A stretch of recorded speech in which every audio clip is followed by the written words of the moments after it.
Selamat siang Indonesia. Anda menyaksikan seputar Bali terkini pukul 11 WITA bersama saya Dwi Priawan.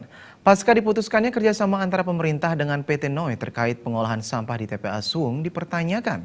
Terlebih ada indikasi pemerintah Provinsi Bali menunjuk sebuah investor yang legalitas dan kualitasnya belum jelas serta tidak diinformasikan ke lembaga legislatif.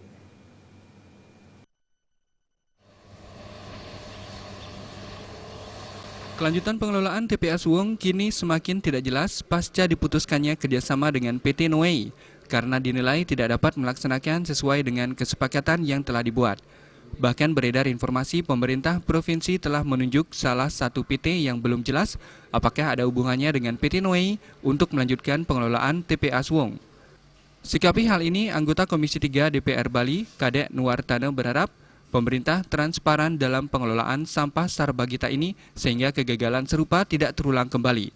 Karena dari kegagalan ini bukan saja membuang anggaran dengan sia-sia, namun dampak dari tumpukan sampah akan menimbulkan polusi dan gangguan kesehatan.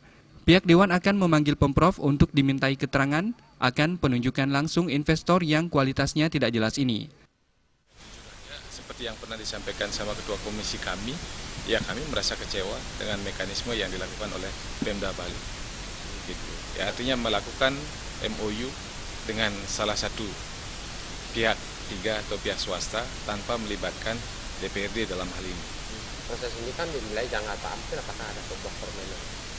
Kami tidak berani memvonis itu, yang pasti kami boleh tegaskan bahwa itu tidak sesuai dengan mekanisme. Apakah ada usaha nanti pemanggilan itu memberikan keterangan? Ya, tentunya kami akan berkoordinasi dengan teman-teman ya. Sebelum itu terrealisasi, saya harapkan nanti Ketua Komisi 3 itu bisa memanggil pihak ketiga yang sekali lagi sudah menandatangani MOU dengan pemerintah daerah. Akibat tidak jelasnya pengelolaan TPA Suung, tumpukan sampah di TPA Suung semakin menggunung dan menimbulkan bau tidak sedap.